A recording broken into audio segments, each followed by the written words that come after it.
wanted to start asking you about THT. He said the two guys that he kind of admired as he grew up in Chicago were you and D. Rose. Rose, of course, on the floor tonight, and making a lot of key plays. What did you see from Talon? The game winner too, but just with all of that in context. I'm going to sum it up for you, Mike.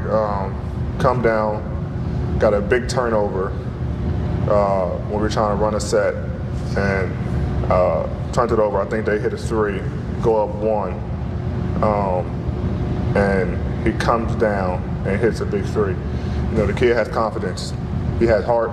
You know, for the second year in the league, you know, you don't see that from a lot of players. And you know, for him to come off a turnover, we on him, you know, because we're getting closer to playoffs, and telling him we can't make those mistakes to, you know, how the next play mindset and come down and hit, you know, a game-winning three is huge. So that just sums up, you know, Taylor right there. Is there some tie there in Chicago? Do you guys ever talk about that? Just, you know, him same high school as D. Rose, and you guys aren't that much older than him, but again, he was a kid when you guys were doing your thing there. Yeah, you know, he talks about all the time how he used to watch me and Pooh all the time and admired us, and you know, always wants to be like us and get to where we were. And now he's here making big time plays. So it's my young fella, man. He wants to learn. He wants to be great in this league. He wants to make the right plays. And he always asking questions. He's always asking questions to everybody. You know, not just me, but to everybody on the team, to the coaches. And that's all you can ask for from a young player. You know, to want to get better and want to, you know, make everyone else better. And AD, just looked like you took a couple knocks there. How'd you come through that game physically?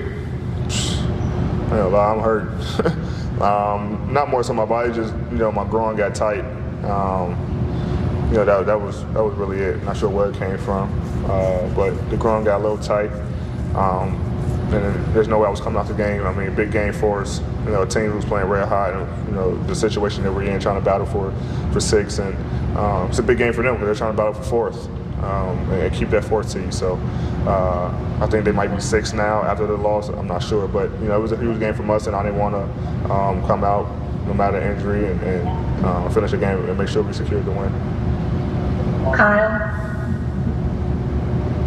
AD, first I just want to follow up on that. You know, how obviously you didn't want to come out. How are you feeling? How are you feeling about tomorrow? And two, what do you feel like taking on Julius for those last couple possessions of regulation and overtime? I'm not sure about tomorrow. I mean, I'm going to get treatment and see how I feel. You know, I want to say I'm going to play, but it was really bothering me tonight. But we'll see how I feel tomorrow, and then later on today. You know, it's a very strong possibility that I you know, fight through it and play since the next day is an off day. But also don't want to have this lagging and then now I'm out for a couple games. So I mean, we'll see how I feel, and then you know, Juice, that's my guy. Played with him in New Orleans, and you know, he's definitely developed this game with shooting ability and off the dribble. And you know, those last couple possessions, I just had to lock in defensively.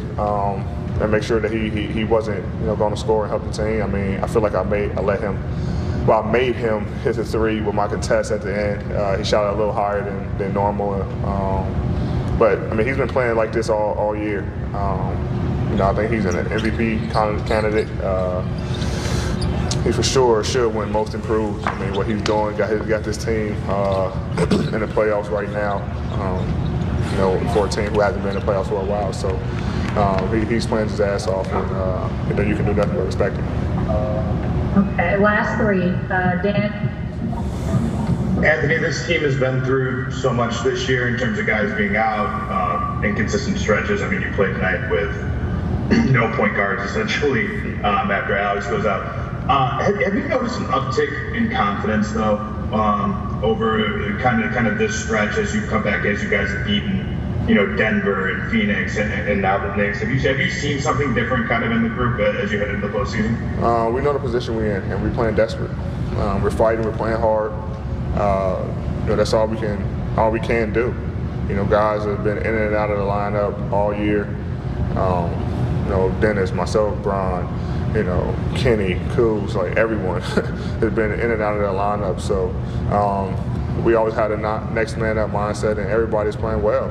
You know, guys are getting minutes and coming in and performing, which is going to be tough for us. You know, playoffs, you cut down, you know, rotations, but you know, we might keep that rotation 9-10 guys. So it's good that everyone's getting confidence. Guys are staying ready when their number is called.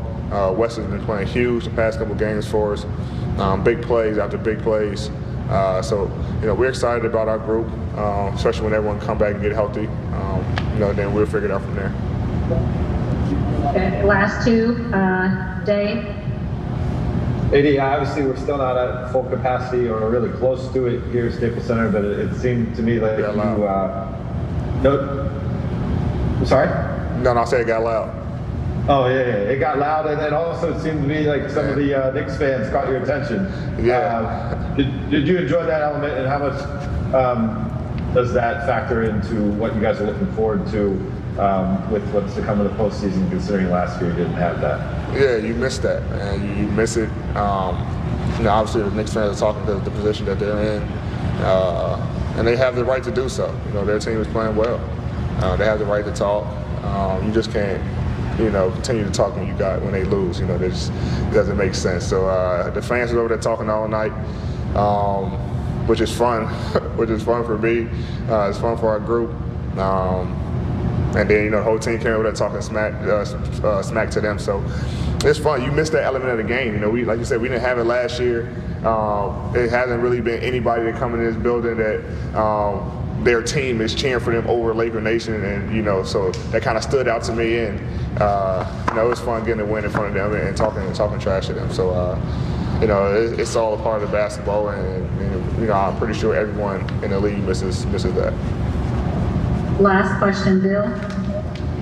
AD, you guys have kind of taken your lumps at points over the last couple of weeks without LeBron. If he's able to come back tomorrow, what kind of statement do you think it sent, or what do you think was the value or the importance of getting a win like this in your last game without him? It's good. You know, like I said, it's a confidence booster for us. We've been playing well as of late, and if he comes back tomorrow, then we can, you know, get him back acclimated with the team and get him back in their rhythm. And if he doesn't, you know, then he doesn't. But we want him to get